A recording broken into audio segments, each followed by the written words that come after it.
All right, everybody, welcome back. Today, we're going on a deep dive. Yeah, a deep dive into a scientific mystery.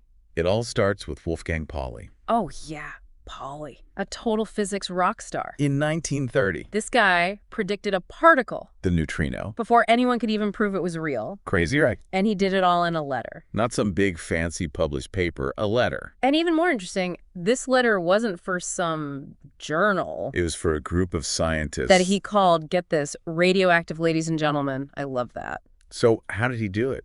What's the story here? Well, it all goes back to this problem that was driving physicists nuts back then. Okay, what problem? The continuous beta spectrum. Continuous beta spectrum. What's that? So picture this. It's 1930. Physicists are studying beta decay. Beta decay. Okay, so that's where, like, a nucleus throws out an electron, right? Right. Sounds simple enough, right? Yeah, seems pretty straightforward. But here was the problem. The energy of that electron, not consistent. Not consistent how? It had a range, a whole spectrum. Okay. Imagine, like, a gun that's Yeah. supposed to shoot bullets with the same force every time, Okay, yeah. but instead the bullets come out with random speeds. That's not good. That's not how guns are supposed to work. It just didn't make sense. Yeah.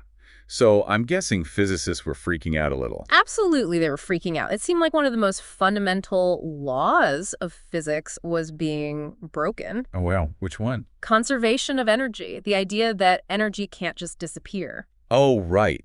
Energy can't be created or destroyed, just transformed. Exactly. So beta decay was making it seem like energy was just vanishing. It really seemed that way, which is why it was such a huge problem. Okay, so enter Wolfgang Pauli, stage left. He's got this letter, his so-called desperate remedy for this whole mess, right? Exactly. He basically said, hold on, what if there's another particle being emitted? Another particle, along with the electron. Yep, a particle no one had ever seen before. A neutral particle. Neutral particles, all right? He actually called it the neutron. Hold on, didn't Chadwick discover the neutron in 1932? You're right, he did, but that's not the same particle Pauli was talking about. Ah, so there are two neutrons. No. The particle Pauli proposed is what we now call the neutrino. Okay, so it's all about the neutrino. That makes more sense. So what was so special about Pauli's neutrino? What did he think it was like? Well, first, he said it was electrically neutral. Hence the name neutron, right? Right. Okay, that makes sense. But more importantly, he said this neutrino, it carried away the missing energy in beta decay. So there wasn't actually any missing energy. It was just this sneaky neutrino running off with it. Exactly. Problem solved. Genius. So energy was being conserved after all. Yep. Pauli also gave the neutrino a spin of 1/2. Spin 1/2. What's that? It's a quantum mechanical property. Basically, it dictates how the particle interacts with magnetic fields. Okay, got it. Anything else special about this neutrino? One more thing, he said it obeyed the Pauli exclusion principle. The Pauli exclusion principle. Refresh my memory on that one. Basically, no two neutrinos can be in the same quantum state. It's kind of like saying they can't all be in the same place at the same time doing the exact same thing. Okay, right. Which, by the way, is a principle that Pauli himself came up with earlier. Wow, so he was using his own principle to explain this new particle. Pretty cool. Very cool.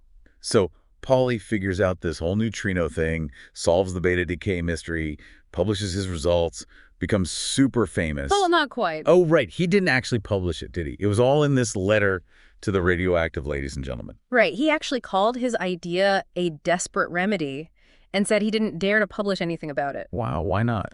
Well, for one thing, Pauli was known for being super careful. What do you mean, careful? He wouldn't publish anything unless he was absolutely certain about it. And he knew this neutrino, if it even existed, would be incredibly hard to detect. Yeah, it's not like they had neutrino detectors lying around in 1930. Exactly. The technology just wasn't there. He even said something funny in the letter. He mentioned that another physicist, Decay, had told him not to worry about this problem, that it was better not to think about it, like new taxes. Well, that's good advice. Who needs physics problems when you've got taxes to worry about? Right. So Pauli had this amazing idea, but was too cautious to publish it. Yeah, it's kind of funny, but also kind of tragic. I mean, imagine being so close to such a huge discovery, but not feeling confident enough to share it with the world. Yeah, I guess that's the burden of a genius.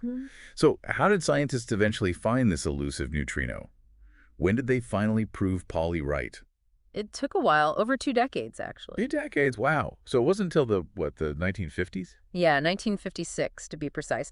That's when two physicists, Frederick Rains and Clyde Cowan, finally managed to experimentally detect neutrinos. Wow, what a moment that must have been. Oh yeah, it was huge. It was a vindication of Pauli's desperate remedy. It's crazy to think that something so tiny, so hard to detect, could be so important.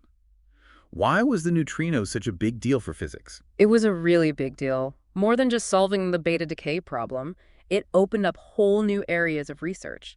It turns out the neutrino is a fundamental particle, part of the standard model of particle physics. The standard model, that's like our best understanding of, well, everything, right? All the fundamental particles and forces. Exactly. And it turns out the neutrino is key to one of those fundamental forces, the weak force. The weak force, isn't that the one that causes certain types of radioactive decay? Exactly. The weak force governs some types of radioactive decay, and it turns out neutrinos play a key role in that process. So this tiny little particle that's almost impossible to detect is actually one of the fundamental building blocks of the universe and responsible for one of the fundamental forces of nature. It's pretty mind-blowing when you think about it. It really is.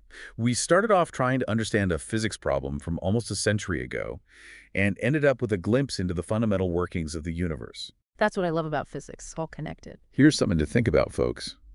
Knowing that trillions of neutrinos are passing through us right now, every second, completely undetected. Does that change how you see the world around you? Yeah. Thanks for joining us on this deep dive. Until next time. See you then.